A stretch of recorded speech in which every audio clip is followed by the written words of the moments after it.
بسم الله الرحمن الرحیم. دا چې د امریکا ولسمشر جو بایدن بالاخره 20 کاله وروسته د امریکا پوځونو بشپړ وتل پرته له شرایطو، همدارنګه ناټو د خپلو پوځیانو وتل پرته له شرایطه تر سپټمبر پورې وکړ. دا یو ښه پرمختګ دی. ځینې نظرونه، ځینې پوښتنې، ځینې سوالونه پیدا کیږي. غواړم لنډه تبصره په دغه اعلان او د طالبانو امریکا ترمنځ تړون باندې وکړم. تیر کال 29 د فبروري چې د طالبانو امریکا ترمنځ تړون وسو، تړونونه عموما ستونزې لري، په خپل وخت باندې عملي کېدل نسی کېدلی. په دغه تړون کې هم ځینې غټې پریکړې په خپل وخت باندې عملي نسولې. هغه غټې پریکړې چې هم د طالبان لخوا ونه سوې او هم د امریکا لخوا، دوه مهمې پریکړې د طالبانو لخوا او دوه مهمې پریکړې د امریکا لخوا وې. طالبان په دومره موده کې چې 14 میاشتې وې اوربند ته آماده نسو یا شرایط دې ورته مساعد نسول.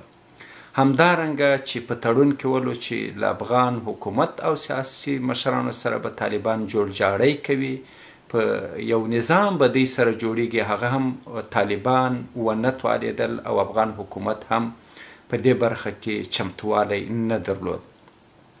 په تړون کې راغلی و چې امریکا به په 3 میاشتو کې د طالبانو مشران له تور لیست څخه لرې کوي او د می تر اولې به دوی د خپلو ځواکونو وتل بشپړ کوي.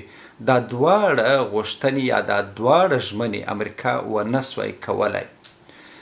په دې وختونو کې مختلف ستونزې پیدا سوې. که په خپل وخت باندې د تړون هره برخه نه عملي کېدل نقض وي، نو بیا اوربند ونسو او سیاسي جوړجاړی ونسو. دا په دې معنا نه ده چې تړون د نقض سي. همدارنګه له تور لیست څخه د طالبانو نومونه لرې نسولو، نو پکار و چې تړون نقض سي، مګر په دې کې زغم او حوصلې ته دواړه لوري باید ولري. ژمنه سوې وه چې د تړون نه وروسته په 10 ورځو کې به 15,000 طالب مشران، طالب بندیان او 1000 تنه افغان حکومت پوځیان طالبان ورخوشي کوي.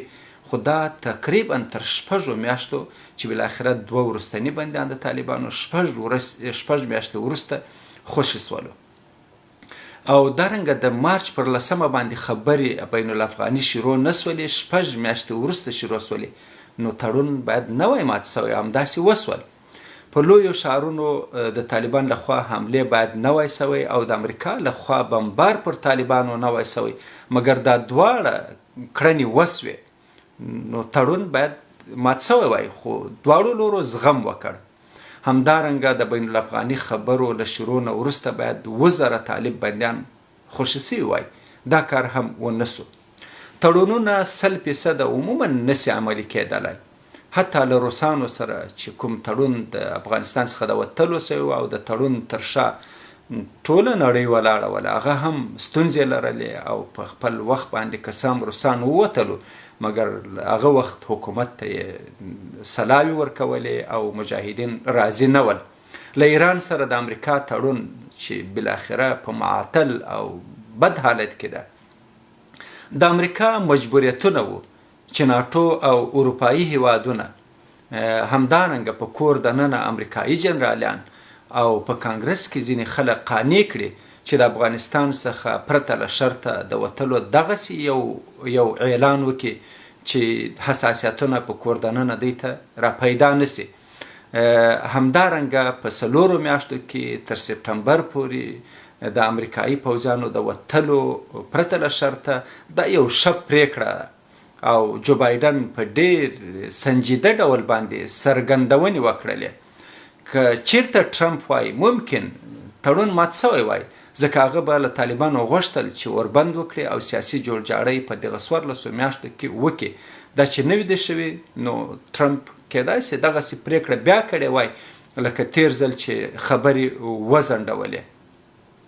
اوس په کار ده لکه څنګه چې طالبانو وړاندیز کړی و چې 3 میاشتې به په جګړې کې کموالی راولي، خو دوی به امریکایان به په خپل وخت باندې وځي او د طالبانو 1000 بندیان به ورخوشي کېږي او د دوی د مشرانو نومونه به له تور لیست څخه وځي.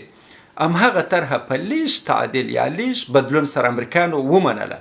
4 میاشتې کې به دوی وځي، شرایط یې پرېښولو چې اوربند یې غوښتی و پخوا او سیاسي جوړجاړی له هغوی نه تېر سولو. همدارنګه د طالبانو نومونه به له تور لیست څخه لرې کېږي او 1000 بندیان یا شاوخوا کېدای سي هغوی هم خلاصي.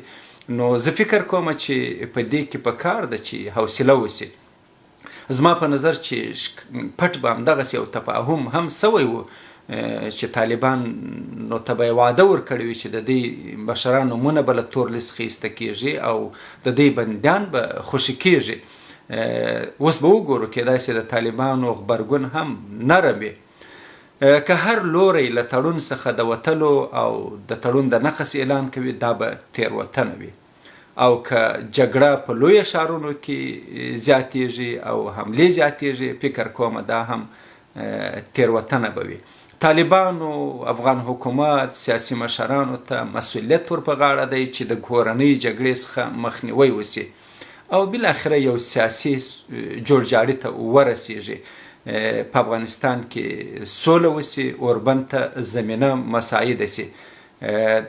امریکا او ناټو ته به اوس سخته وي چې د ځمکې د لارې خپل پوځیان وباسي، ځکه طالبانو ته به هم ګرانه وي چې خپلو نظامي کسانو ته قناعت ورکړي چې په دوی باندې حملې ونه کړي. زما په نظر له دې وروسته به امریکایان په خپلو اډو کې پاتې وي او کېدای سي تر سپټمبر پورې د هوا د لارې ووځي او زما په نظر چې دوی خپل اړین نظامي تجهیزات مخکې وړي دي. لازم تیاری د وتلو لپاره و، لکه د دوی لوی درستیز چې مو وویلو چې په یوه هفته کې کولی سي دوی ووځي. نو ښه به دا وي چې دغه ستونزه حل سوې وي. د امریکایانو لپاره دغه لاره پاته ده چې د هوا د لارې به وځي او که په ځمکه باندې وځي کېدای سي له ستونزو سره مخ سي.